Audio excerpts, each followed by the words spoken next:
Alright guys, I'm making a video here and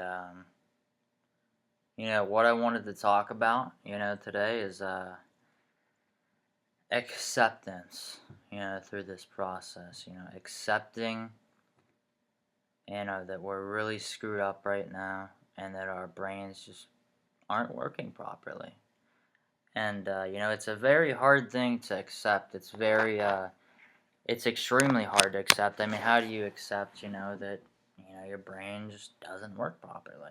It's the neurotransmitters are messed up. A lot of people say, they're downregulated or they're just not working properly, but your whole body isn't working properly through this process. It's you probably have thyroid issues. You probably have maybe liver issues. You may have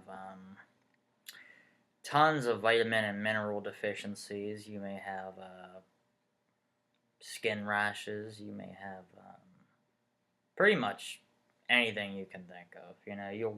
You'll probably have it, guaranteed. But that's what these drugs do. That's what these psychiatric medications do. They throw the whole body out of whack. That's exactly what they do. And it takes, a long time for, the body to actually, come back and, start working properly again, to where it's functioning correctly. And, you either, two things happen in this, guys. You either gain weight or you lose weight. And, me, I lost a ton of weight. I was pretty much a skeleton when I was going through this. I was down to 104 pounds. I might have been lower than 104 pounds because I was actually scared to, step on the scale, which a lot of people, I think, can be scared to step on a scale. I was terrified to actually step on a scale. But these issues, they go away after withdrawal. They're not there forever. They feel like they're there forever. They feel like it's permanent.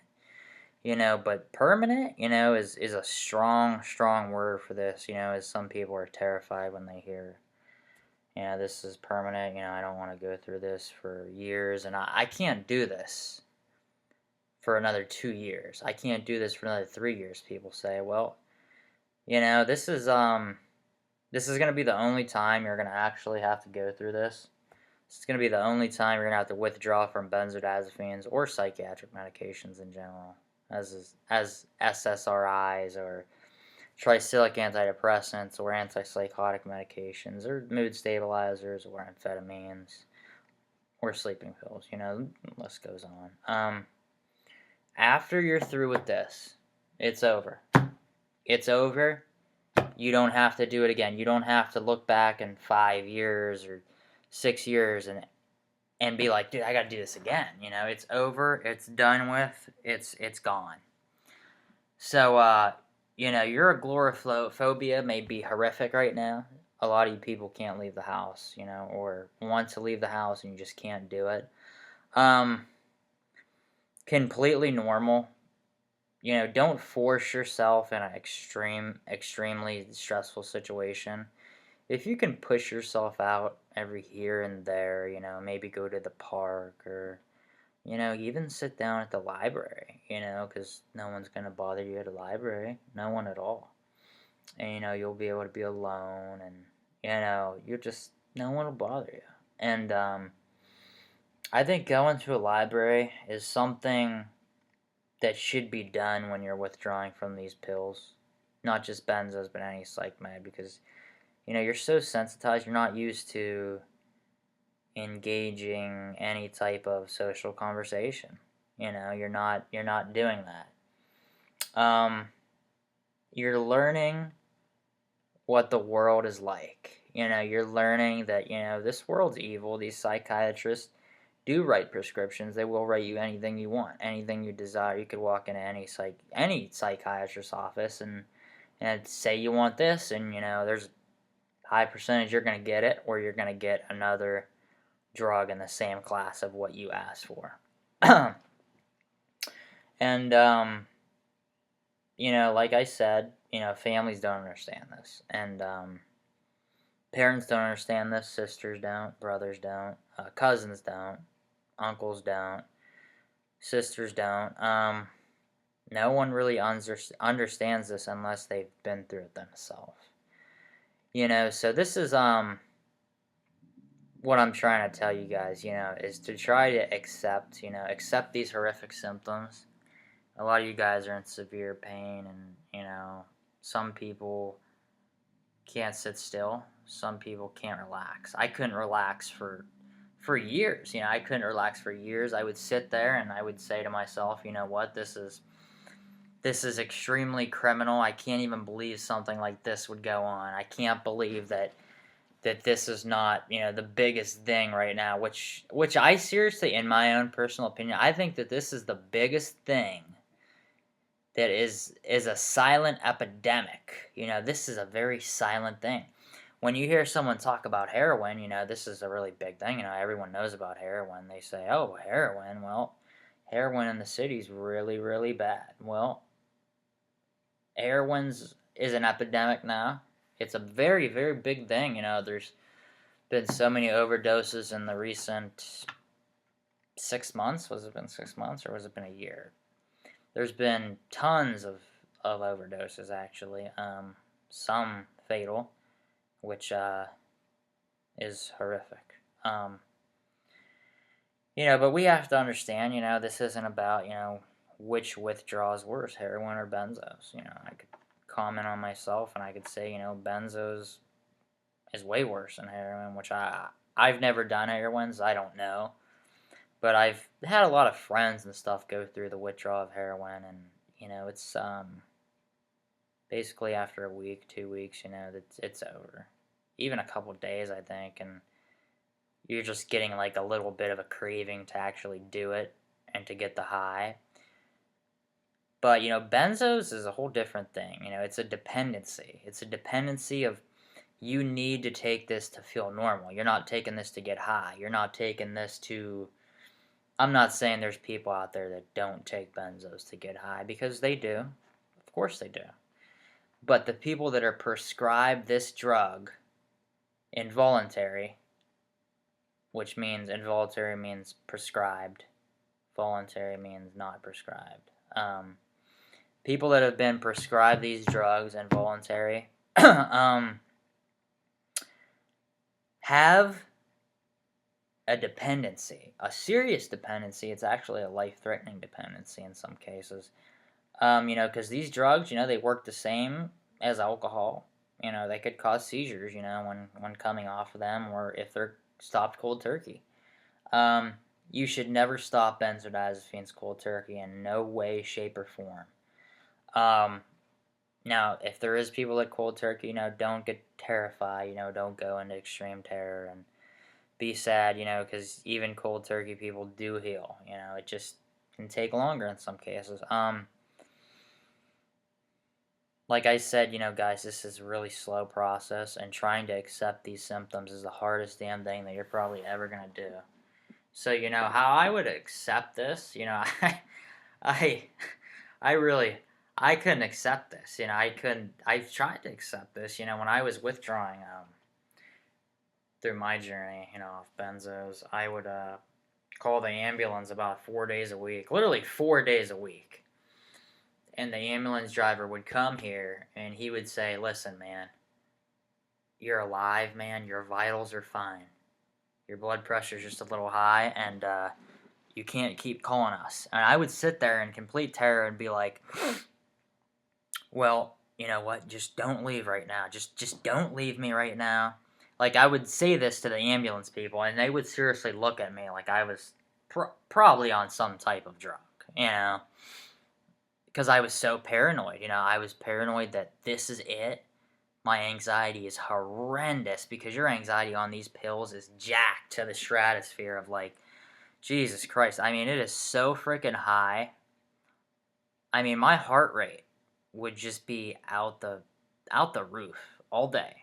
Literally all day. And on top of derealization, depersonalization, dizziness, feeling like the ground is moving, extreme suicidal thoughts, vertigo, um, just everything you could actually think of. I could, if I sat here and named these symptoms, I would be here all day. Um, the symptoms are just so severe, they take your focus away from life completely. Like, you focus on getting to your house and trying to eat healthy food and getting by another day. That's all. That's all this is about. Is getting by another day. And taking this one day at a time. That's pretty much all we can do right now is take this one day at a time. You know, um, the feeling of being healed is an incredible feeling. It's it's something like it's what I dreamed of. When I was going through this, I would go through this, and I would dream of, what? I wonder what it feels like, and just be relaxed, and just be able to do things, be able to leave the house, be able to exercise, just be able to do the things that normal humans do, exercise, relationships, and anything. I was so blessed when I was able to do those things again, because it was like, when you come out of this, you're just mature. You're more mature in ways that, I can't even describe it. You're extremely mature, and you understand things a lot more. So just like I'm saying, try to accept what's going on. Try to accept, that, you're screwed up now, but you're not going to be screwed up forever. And yeah, you might, read people's horror stories and say, oh, well, this person's been off for this long, and, they still got this and this and this, and, well, this person in this group's been off for this long, and they still got this, this, this, and this person's been off for this long, and they still got this, this, this. Well, everyone, I'm going to tell you guys right now, there's more to stories. there really is. I've talked to so many people who, would be in complete terror of other people's stories, because, it's scary to hear about someone in this for years and years and years, but it happens. It happens in some cases, it's, for me to sit here and say this wouldn't take years, I would be a liar, because this took me 5 years. I was 21 when I went through this. I was 26 when I got off of everything. And getting off of these drugs was honestly the best thing I've ever did in my life. Better than anything I could ever think of. Like, I've been in love a couple times before in my life, and that was pretty amazing. That was pretty cool. But this is like a just a rebirth of who you are. You get everything back. Like, you get everything back. Like, I remember I woke up one morning, and I just said to myself, well, this isn't me. This is not me. For one, I'm not paranoid.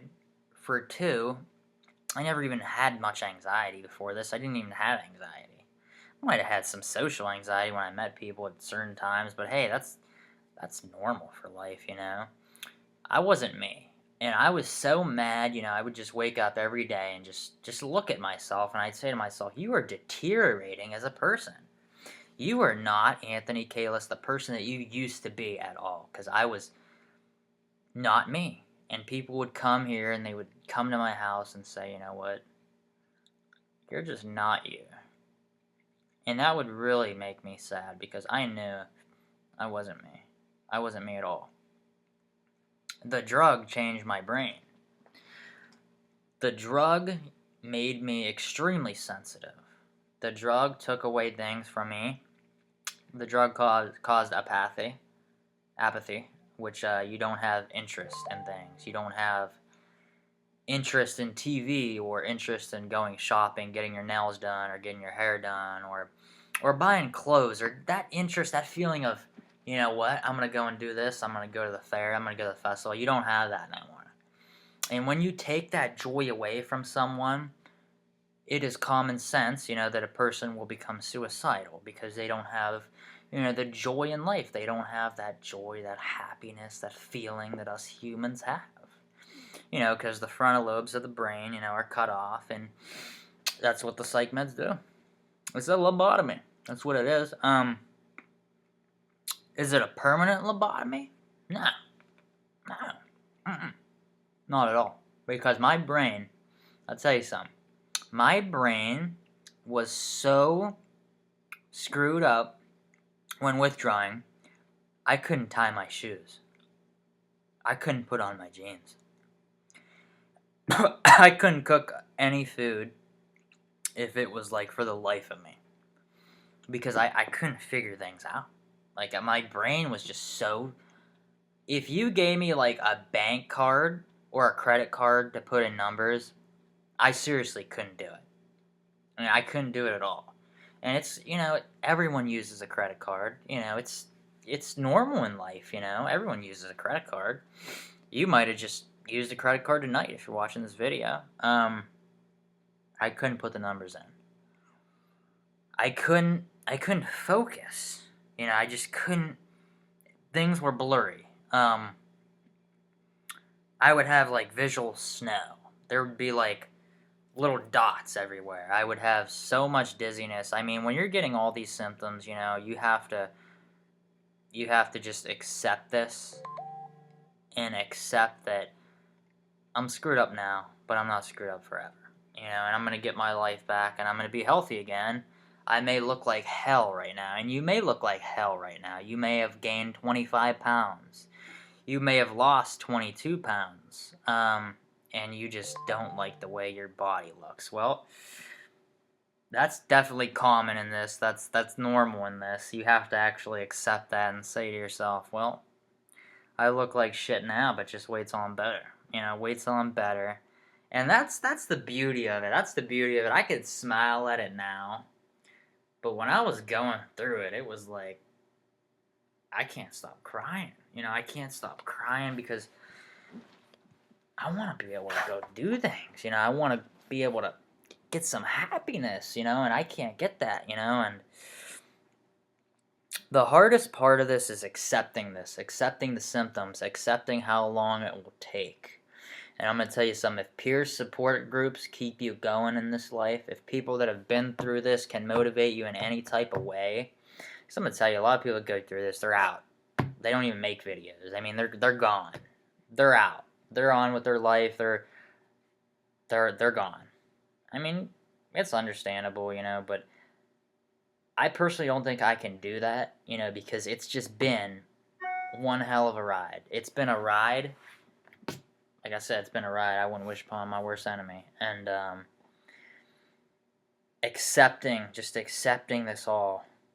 Easier said than done, I know, guys. I know. Extremely easier said than done. But, you know, just keep in mind, you know, that you're going to get everything back that you lost. You know, everything. And that's the beauty of it, you know, is getting yourself back, getting your job back, getting your ability to work back, ability to exercise, ability to laugh. I couldn't laugh for years. It was hell. I almost forgot about that. When you're healed, like you actually forget. Like you actually forget how bad it really was. Like I could like remember some things, but you can't actually remember totally when you're healed of how bad it was. And that's a lot of people go through this, think they're going to get PTSD, post-traumatic stress disorder. And I was at least 92% or 90% sure that I was getting PTSD. Because I remember the first day I actually left my house, I was in acute withdrawal. I was like 2 months off. 3 months off, I think. And we tried to go to Whole Foods, grocery store, and which was an hour away. And I remember my mom just hitting a bump. And I would just be like, I gotta go home. I gotta go home. My anxiety is horrific. I cannot do this drive. I can't do it. I'm freaking the hell out. We're like 5 miles from my house. I can't do it. Take me home. I said, we can't do this. Let's try in a week. Let's try in 2 weeks. So if you're going through stuff like that, accept it. I went through it. The other person that healed from this years ago went through it. Person that just got prescribed these drugs a couple months ago is going to go through it. That other person healed's been through this. Everyone's actually been through that part. Some people ain't able to leave the house. Some people can. But, I made this video to get you guys an understanding of just accept this stuff. Accept that you're screwed up now. Accept that you can't leave the house now. Accept that, no, you can't relax now. You can't relax all day.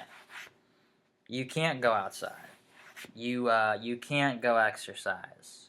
You can't go to the grocery store. Accept this stuff for now.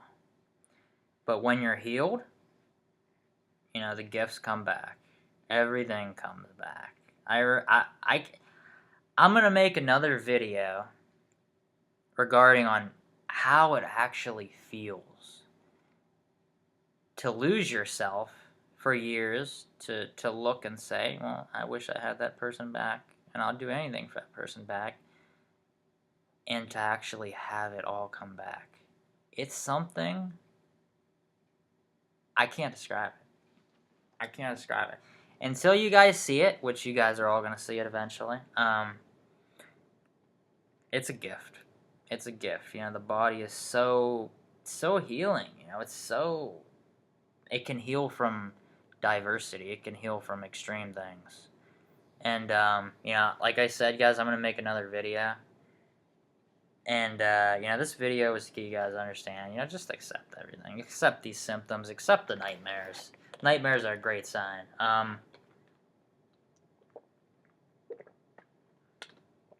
Excuse me. Nightmares are a great sign of healing. Great indication. Vivid dreams and nightmares. But like I said, accept it. Just accept it all. Don't fight it. Accept it. Don't go into religion wars with your parents or grandpa or sister, brothers, family members. Don't get into religion right now. Stay away from religion and politics till at least you're better. Because I'm going to tell you, your whole mind's going to be screwed up thinking this. I was so angry at God. So, if you're angry at God, that's normal. God's real, and, it's not from God. It's definitely a form of sorcery. That's what it is. You could look up pharmakia on Wikipedia, and you could see that these pills are made sorcery in labs. That's what they are. But yeah, like I said, I'm gonna make a new video on exactly what it feels like to wake up and feel just so much better, no anxiety and just no symptoms. So guys, just accept everything, and keep going. I'm going to continue to try to make videos. As soon as I get any type of time, I'm going to continue to do videos regarding this horrific experience and, healing and the outcome and, symptoms or whatever. But if you guys need anything, just, leave a comment below. Or you can message me through the YouTube thing. Keep going, guys.